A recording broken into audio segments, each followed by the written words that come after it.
आणि ज्योतिर्लिंग आहेत त्याला आपण एवढा मान देतो. मग का देतो? तर आपली ती संस्कृती आहे. त्यामुळे देवळामध्ये जाण्यामध्ये काही चूक आहे असं नाही. परंतु देवळाचा जो गैरवापर झाला तो मात्र 100% चूक आहे आणि त्याच्यावर कारवाई झालीच पाहिजे. नाहीतर लोकांचा तुम्ही देवळामध्ये शिवभक्त आहात. जाण्याचा चला, तुम्ही शिवभक्त आहात म्हणून तुम्हाला प्रश्न विचारतो. जी माहिती आमच्याकडे येते, अर्थात अजून ही माहिती आहे म्हणून सांगतोय, ही पोलिसांनी तपास, आमची अशी जी माहिती आहे की त्याने जे घाणेरडे प्रकार केलेत, विकृत चाळे ज्याला म्हणेन मी, विकृत प्रकारचं, विकृती म्हणणं खरं, विकृती म्हणून त्याला एक प्रकारे आपण लेजिटिमाइज करतो असं नाही म्हणायचं. त्या शंकराच्या पिंडीचा तुम्ही शिवभक्त आहात, त्याच्या समोर सुद्धा काही अशा घटना घडल्याची माहिती आहे. तर एक शिवभक्त म्हणून केसरकरांची काय प्रतिक्रिया असेल?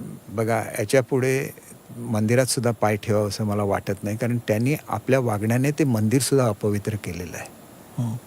शेवटी प्रत्येक गोष्टीचं पावित्र्य राखायला लागतं आणि स्वतःच्या कृतीने त्यांनी लोकांच्या मध्ये असलेल्या भक्तीचा गैरवापर केलेला आहे, स्वतःच्या शास्त्राचा गैरवापर केलेला आहे आणि त्याच्यामुळे त्यांना शिक्षा होणं हा एकमेव त्याच्यावरचा इलाज आहे. शिक्षा व्हायला पाहिजे त्याला, कडक 100% कडक शिक्षा झाली पाहिजे. तुम्ही असं म्हणतात एकीकडे की शिक्षा व्हायला पाहिजे, सगळं निंदनीय आहे, तपास झाला पाहिजे, सगळं झालं पाहिजे, पण तुम्ही काल म्हणतात की त्याच्या कुटुंबाची चिंता वाटते. एक व्हिडिओ माझ्याकडे आहे, कुटुंबाची चिंता नाही. तो व्हिडिओ तुम्ही काल काय म्हणालात? मी आपला व्हिडिओ दाखवायची गरज नाही, मीच आपल्या प्रेक्षकांसाठी आहे आमचा तो सेक्शन. तुम्ही काल म्हणालात, तुमच्या काय म्हणालात ऐकूया पहिले. अशा एखाद्या दुर्दैवी प्रसंगामध्ये कोणाची तरी ओळख होणं हे आपलं दुर्दैव आहे असं मी समजतो आणि त्याच्यामुळे जी बदनामी झाली. आणि खरं तर आता हे पब्लिकली बोलण्याचं थांबलं पाहिजे, कारण त्यांचं सहकुटुंब आहे, त्यांना पत्नी आहे, त्यांना मुलगी आहे, त्यांना मुलगा आहे आणि त्याच्यामुळे मला असं वाटतं की पब्लिकली ही चर्चा थांबवून त्यांना त्यांच्या कृत्याबद्दल कठोरात कठोर शिक्षा कशी देता येईल याच्यावर आता लक्ष कॉन्सन्ट्रेट. ज्या प्रकारे मीडियावर क्लिप्स दाखवल्या जातात हे कुठल्याही मुलांनी बघू नये अशा स्वरूपाच्या त्या क्लिप्स आहेत. आता तो जरी गुन्हेगार असला तरी त्याची फॅमिली काही गुन्हेगार नाही आहे. त्याच्या मुली असतील, त्याचा मुलगा असेल, त्याने त्या क्लिप बघणं कितवत योग्य आहे. म्हणून ह्या क्लिप दाखवणं थांबवलं गेलं पाहिजे आणि त्याला केलेल्या कृत्याबद्दल त्याला शिक्षा झाली पाहिजे असं ते पूर्ण वाक्य आहे.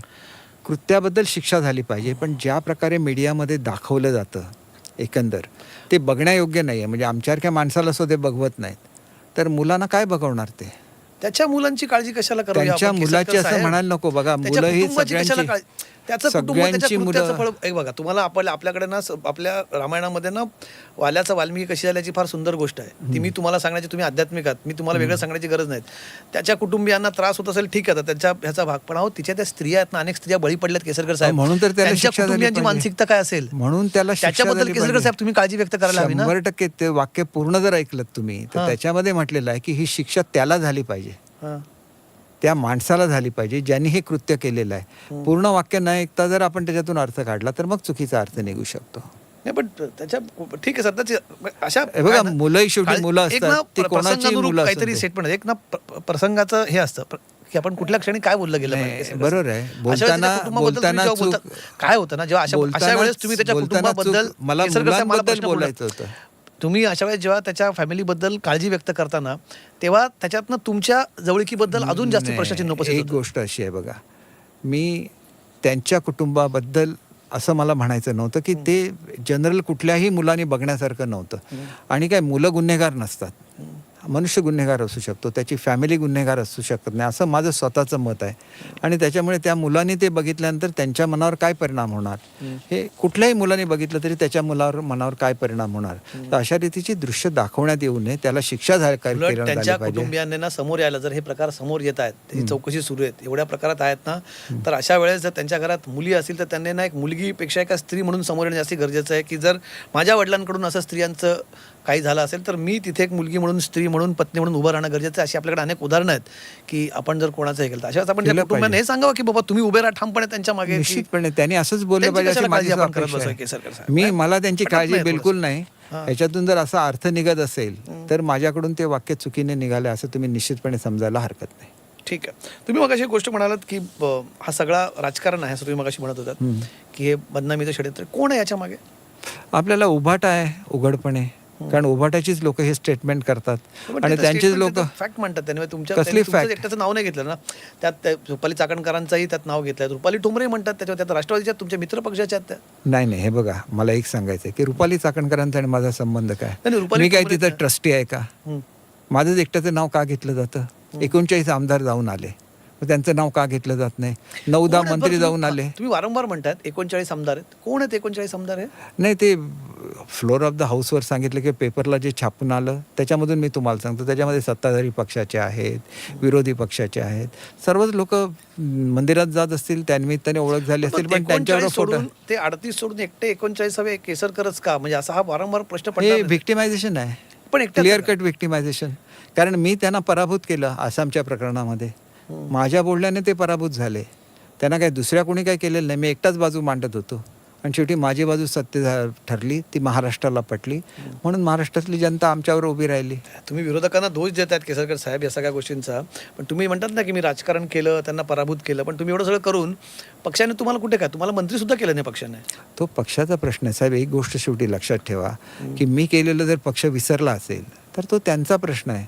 मी कधी त्याच्याबद्दल त्यांना दोष दिलेला नाही. मला जी संधी मिळाली त्याच्यामध्ये मी चांगलं काम करून दाखवलेलं आहे आणि आता मला माझ्या भागाची सेवा केली पाहिजे, त्याच्यामुळे काही मोकळा वेळ मिळतो, म्हणून मी तो पॉझिटिव्हली बघतो त्या गोष्टीकडे.